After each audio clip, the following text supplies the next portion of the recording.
नमस्कार, मैं डॉक्टर श्याम कुमार मेडा। मैं एक डीएम इंटरवेंशनल कार्डियोलॉजिस्ट हूँ, प्रैक्टिसिंग चंद्रपुर से।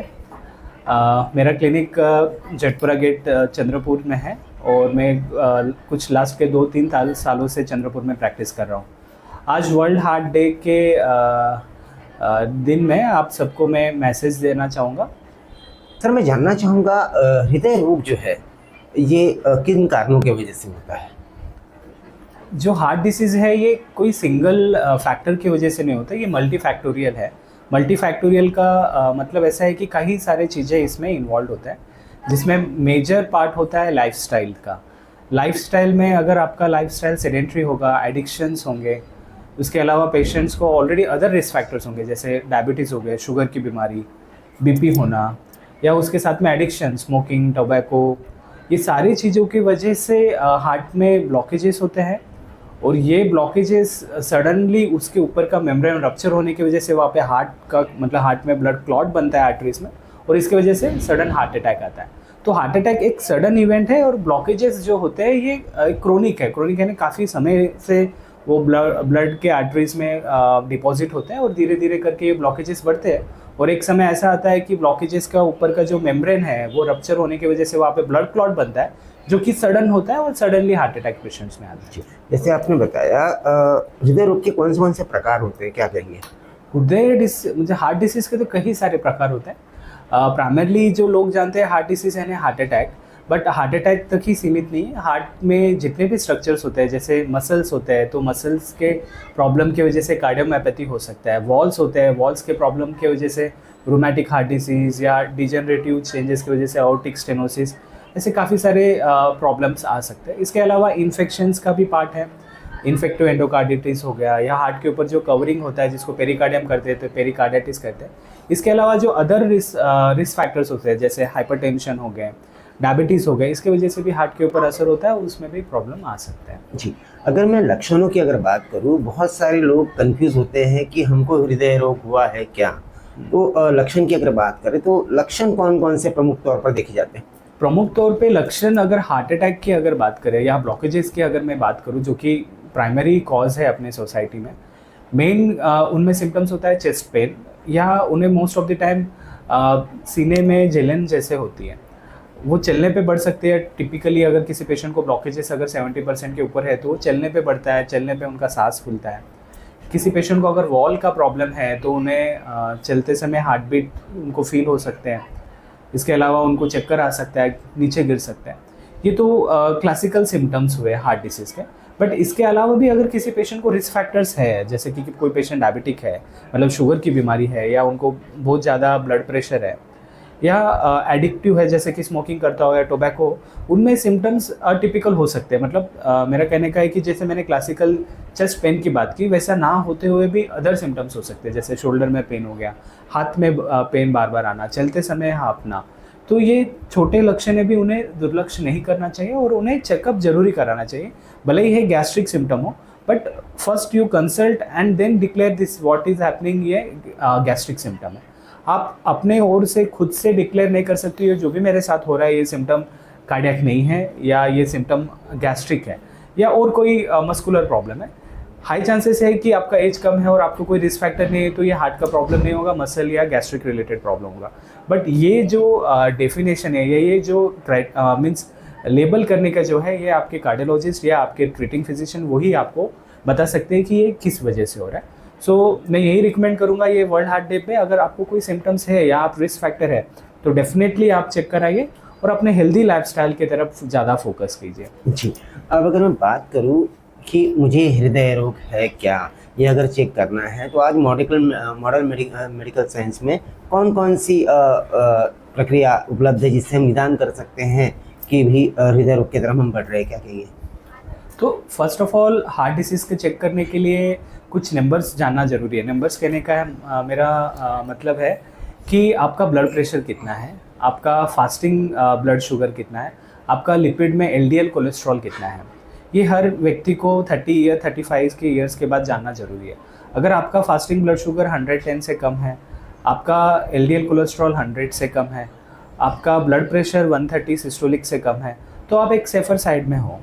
यही अगर आपको जानना है और बेटर तरीके से कि मेरा हार्ट का फंक्शनिंग कैसा है, सर्कुलेशन कैसा है, तो आप रेस्टिंग कंडीशन में आपका ईसीजी, इकोकार्डियोग्राफी देख सकते हो, जिसमें कुछ जेनेटिक कंडीशन या पहले से कोई प्रीडिस्पोजिंग फैक्टर हो तो वो पता चल सकता है। इसके अलावा अगर आप कोई स्ट्रेस टेस्ट कराते हो, स्ट्रेस टेस्ट यानी क्या, जो भी हम टेस्ट करते हैं पेशेंट की ईसीजी, इको, ये एक रेस्टिंग कंडीशन होता है। तो रेस्टिंग कंडीशन में मोस्ट ऑफ द पेशेंट के जो रिपोर्ट्स है वो नॉर्मल आ सकते हैं, क्योंकि ब्लड सप्लाई रेस्टिंग कंडीशन को हार्ट को प्रॉपरली मिल रहा है, जिसकी वजह से वो नॉर्मल आ सकता है। जब कोई स्ट्रेस टेस्ट करते हैं, स्ट्रेस यानी जो भी टेस्ट जिसमें हार्ट रेट पेशेंट का बढ़ता हो, वर्कलोड बढ़ता हो, जिसमें हार्ट को पंपिंग एक्शन के लिए ऑक्सीजन की रिक्वायरमेंट ज़्यादा बढ़ जाती है। अगर पेशेंट को ब्लॉकेजेस है या और कोई प्रॉब्लम है तो उस स्ट्रेस के दरम्यान, जैसे टीएमटी के दरम्यान, वो ईसीजी में पिकअप कर सकते हैं या इकोकार्डियोग्राफी में पिकअप कर सकते हैं।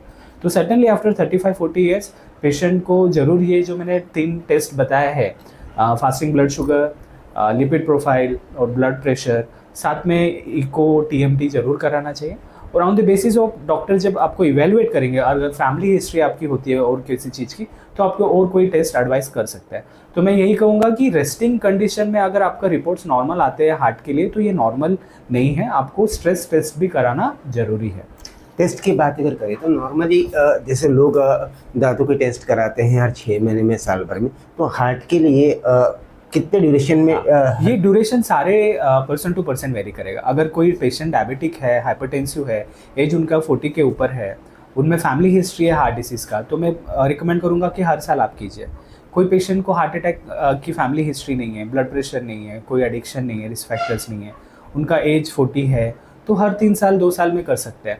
तो ये जो रिकमेंडेशन है पेशेंट टू पेशेंट वेरी करते हैं। ये सारा ब्लैंकेट सारे पेशेंट को हम नहीं कह सकते कि आप हर साल ही कराइए या आप हर साल मत कराइए, हर आप 6 महीने में कराइए। ये डिपेंड पेशेंट के रिस्क फैक्टर्स क्या है, उनके रिपोर्ट्स कैसे आ रहे हैं, उस हिसाब से हम उन्हें एडवाइस कर सकते हैं। अब इलाज के बारे में बात करूंगा, लेकिन उससे पहले मैं बात करूंगा लोग जो घर पे इलाज करते हैं उसके बारे में। एक अलग अलग से मिथ्स है कि भाई हम लहसुन, अगर कच्चा लहसुन खाएंगे तो ब्लॉकेजेस कम हो जाएंगे, नींबू पानी में डाल के पिएंगे तो ब्लॉकेजेस कम हो जाएंगे, एस्पिरिन जो गोली आती है ओवर द काउंटर मेडिसिन ले लेते हैं, उससे खून पतला हो जाएगा तो हार्ट अटैक नहीं आएगा। ये जो सारी चीज़ें, इसके बारे में क्या कहेंगे आप? देखो, ये सिर्फ अपने सोसाइटी में या इंडिया तक सीमित नहीं, ये हर जगह पाया जाता है। बट मैं यही रिकमेंड करूँगा कि आप जो भी कर रहे हो, आप एक पर्सन के बेसिस पे या किसी ने कहा था उसको बेनिफिट हुआ तो आप ट्राई कर रहे हो, लेकिन वो आपको बेनिफिट होगा ही उसका कोई प्रूफ नहीं है। और आप ये सब करते समय जो मॉडर्न मेडिसिन की जो एडवाइस है या जो गाइडलाइंस है उसे भी फॉलो कीजिए। कोई चीज़ खाने की वजह से आपकी जो प्रॉब्लम है, ब्लॉकेजेस पूरा ही कम हो जाता, ऐसा नहीं होता है, ये प्रूवन नहीं है। अगर किसी पेशेंट को उसका बेनिफिट हुआ होगा तो उस पेशेंट में जो प्रॉब्लम है सेम वही प्रॉब्लम आपके इसमें और वही चीज़ से आपको बेनिफिट होगा, ये कर पाना काफ़ी डिफिकल्ट है और ये एज ए डॉक्टर हम रिकमेंड नहीं कर सकते। ठीक, अब मैं अगर इलाज की अगर बात करूँ जो डॉक्टर द्वारा होता है, तो फिलहाल मॉडर्न मेडिकल साइंस में कौन कौन सी इलाज की प्रक्रिया उपलब्ध है? देखो, इस चीज़ में हार्ट डिसीज़ की जब पहली बात आती है तो हार्ट अटैक ही पहले आता है। हार्ट अटैक में एक कंसेप्ट होता है golden hour concept. Golden hour concept यानी क्या? अगर किसी पेशेंट को हार्ट अटैक हुआ है, इसका मतलब है कि कोई भी ब्लड के सप्लाई हार्ट में एक नस को 100% बंद हो चुका है। तो ब्लड सप्लाई बंद होने की वजह से हार्ट का जो मसल होता है वो डैमेज होना स्टार्ट होता है, मसल्स की डेथ होनी स्टार्ट होती है, जिसकी वजह से जो हार्ट का मेन फंक्शन है पंपिंग करना, वो कमज़ोर होते जाता है। तो ये इसका कुछ टाइम पीरियड है। अगर ये टाइम पीरियड में अगर हम कोई इंटरवेंशन नहीं करते, इंटरवेंशन चाहे वो इंजेक्शन हो या एंजियोप्लास्टी हो या बाईपास हो, अगर वो टाइम पीरियड में हम नहीं करते तो उसका कोई बेनिफिट आगे जाके पेशेंट में नहीं होता है। तो यहीं पे बहुत बड़ा पेशेंट का डिले आता है। जब कभी पेशेंट को पहले सिम्टम्स आते हैं, वो हॉस्पिटल फर्स्ट मेडिकल कॉन्टैक्ट में ही काफ़ी लेट पहुँचते हैं। आप अगर पूछोगे ये गोल्डन आवर्स का कंसेप्ट कितना बड़ा है, बेस्ट होता है 6 आवर्स के अंदर, मैक्सिमम 12 आवर्स। लेकिन आइडियली 6 आवर्स के अंदर हम जो भी कुछ करते हैं, अगर इंजेक्शन से उसको क्लॉट रिलीज करते हैं जिसको बोलते हैं थ्रोम्बोलिसिस, उसका सक्सेस रेट 70% ही होता है, उसमें कुछ ब्लीडिंग का रिस्क भी रहता है। दूसरा जो माध्यम है ट्रीटमेंट करने का जो कि बेस्ट है, जिसको प्राइमरी एंजियोप्लास्टी कहते हैं या पामी भी कहते हैं शॉर्ट फॉर्म में। ये क्या होता है कि पेशेंट का जो ब्लड सप्लाई बंद है 100%, उसको एंजियोग्राफी माध्यम से पहले आइडेंटिफाई करते हैं और उसको बलून से ओपन करते हैं और वापस स्टेंट डालते हैं। इसके थ्रू क्या होता है कि अब हम डायरेक्टली पता कर सकते हैं ब्लॉकेज का है और डायरेक्टली हम ओपन कर सकते हैं और वहाँ पे हम स्टेंट प्लेस करते हैं ताकि जो मसल डैमेज होने की प्रक्रिया है वो रुक सके। और जो बाकी मैंने जैसे इंजेक्शन का मैंने बताया था थ्रोम्बोलिसिस का, उसका सक्सेस रेट 70% है। और जो तीसरा माध्यम जो हार्ट अटैक का होता है, बाईपास सर्जरी, इमरजेंसी कंडीशन में सडन हार्ट अटैक आने के बाद काफ़ी रिस्की होता है और बहुत सारे सर्जन्स भी अगर प्रॉपर इंडिकेशन नहीं है तो वो करते भी नहीं है। तो आइडियल सिचुएशन में अगर किसी पेशेंट को हार्ट अटैक आता है तो विदिन 6 आवर या 12 आवर्स के अंदर पेशेंट को प्राइमरी एंजियोप्लास्टी हो जाना चाहिए। आइडियल है कि जितना जल्दी हो सके उतना जल्दी उनको ट्रीटमेंट मिल सके ताकि जो मसल डैमेज है उसमें प्रिवेंट कर सके। अगर आप कहोगे मसल डैमेज होगा तो क्या होगा, मसल डैमेज होगा तो उनका फ्यूचर काफ़ी प्रॉब्लमेटिक रहेंगे, क्योंकि हार्ट एक ऐसा है कि जब आप चलते हो तो हार्ट को ज़्यादा पंप करना होता है। तो आप चलोगे तो पंप ज़्यादा नहीं कर पाएगा, जल्दी थक जाएगा, तो हार्ट फेलियर के चांसेस बढ़ जाते हैं। तो अल्टीमेटली अगर आप अगर कोई हार्ट अटैक है, अगर आप ट्रीट भी नहीं करते हो, इंजेक्शन देते हो और हार्ट का ब्लॉकेज परसिस्टेंट रह जाता है और हार्ट की मसल डैमेज हो जाता है, पेशेंट माइट बी सर्वाइव्ड। ऐसा नहीं कि वो चांसेस है कि सर्वाइव हो जाए ये एपिसोड से, लेकिन उनके जो फ्यूचर कॉन्सिक्वेंसेस है, जैसे काम करने में प्रॉब्लम, चलते समय उनको हाफ लगना, कोई मेहनत के काम नहीं कर सकता है, अगर वो पेशेंट ब्रेड अर्नर है, लेबरर है, तो उनके लिए काफ़ी डिफिकल्ट होता है। तो आइडियल सिचुएशन में अगर हार्ट अटैक होता है तो जल्द से जल्द उनका प्राइमरी एंजियोप्लास्टी होना काफ़ी ज़रूरी है। जी। अब अगर हम बात करूँ, लोगों में हृदय रोग को लेकर निग्लिजेंस बहुत ज़्यादा है। अगर थोड़ा भी तकलीफ अगर होती है तो वो देख लेंगे, कर लेंगे, बाद में आएंगे, डॉक्टर के पास जाएंगे, फिर वो डॉक्टर एंजियोप्लास्टी और ये बड़े बड़े जो ये हैं, इससे पेशेंट डरे हुए होते हैं हृदय रोग के कारण। तो ऐसे समय क्या एक महत्वपूर्ण मैसेज आप चैनल के माध्यम से जनता को देना चाहेंगे? ये बात सच है। इनफैक्ट हर सोसाइटी में, हर फैमिली में यही चाहते हैं कि हमारा ऐसा कुछ ना हो, मीन्स हमें हार्ट का प्रॉब्लम ना हो। तो कभी भी फैमिली यही सोचते हैं कि कम से कम में जो हो सके वही बेस्ट है। बट हकीकत से हम दूर नहीं जा सकते। जो सच है उसको फेस करना ही रहता है। अगर आपको हार्ट का प्रॉब्लम है, अगर आपके इसमें हार्ट का ब्लॉकेजेस है या हार्ट का अटैक आया है, तो ये माध्यम या जो वे ऑफ ट्रीटमेंट है आपको उसको फेस करना ही पड़ेगा। उसमें आपका डिनाइल के वजह से आपका ही नुकसान होगा, मीन्स पेशेंट का ही नुकसान होगा। तो मैं तो यही कहना चाहूँगा कि आप खुद से लेबल ना करें, आपके हार्ट अटैक आने तक आप वेट ना करें, उससे पहले ही आप चेक कराएं। अगर आपके ऑलरेडी रिस्क फैक्टर्स है आपको, या आपका एज ज़्यादा है, तो आप स्क्रीनिंग टेस्ट कराएं, आपका रिस्क कितना है आप पता कीजिए। उस वे से आप आगे का जो डिसीजन है आप ले सकते हो। बट एक समय पे हार्ट अटैक आपको आ चुका है, उसके बाद आपके पास ज़्यादा ऑप्शंस या चांसेस नहीं होते हैं। जो इमरजेंसी में है हम सजेस्ट करते हैं, या पेशेंट जो डिसाइड करता है उस वे से ही जाना होता है। तो बेस्ट सोल्यूशन यही है कि जब आपको पता है ऑलरेडी कुछ आपके इसमें रिस्क फैक्टर्स है और आपका एज ज़्यादा है, और आज के सिनेरियो को देखते हुए आपको स्क्रीन कराना चाहिए, और स्क्रीनिंग में कुछ निकलता है तो उस हिसाब से आप टैकल कीजिए। नहीं तो जो इमरजेंसी होते हैं फिर उसमें तो बता पाना डिफ़िकल्ट है। जी। मेरा सर, मैं आपके बारे में अगर बात करूँ, गत 15 वर्षों से आप हृदय रोग चिकित्सक हैं और प्रैक्टिस अपनी कर रहे हैं, सेवाएं अपनी प्रदान कर रहे हैं। हृदय रोगों के लिए आप अग्रसर हैं और बहुत सारे जीव आपने बचाए हैं। तो किस तरह का एक समाधान, किस तरह की खुशी होती है जब एक हार्ट का पेशेंट ठीक होकर जाता है और बोलता है सर थैंक यू, आपने मुझे बचा लिया, तो किस तरह का एक समाधान आपको होता है? कार्डियोलॉजी एक ऐसा फील्ड है, उसमें काफ़ी रिवॉर्डिंग है। रिवॉर्डिंग इसलिए है, अगर आप टाइम पे इंटरवेन करते हो तो पेशेंट को ऊपर से भी खींच के लेके आ सकते हो। ये टाइम फैक्टर काफ़ी इंपॉर्टेंट है। अगर टाइम पे पेशेंट आता है हमारे पास, तो हमने ऐसे काफ़ी बार हुए जो पेशेंट कार्डियक अरेस्ट हो चुके हैं, पूरा हार्ट उनका स्टॉप हो गया था, उन्हें हमने रिवाइव किया, उनका हमने एंजियोप्लास्टी किया या मेडिसिन दिए जिससे वो पूरे बच गए। बट इसमें टाइम फैक्टर काफ़ी इंपॉर्टेंट है। अगर पेशेंट टाइम पे नहीं पहुंचता है हॉस्पिटल में तो काफ़ी प्रॉब्लमेटिक होता है।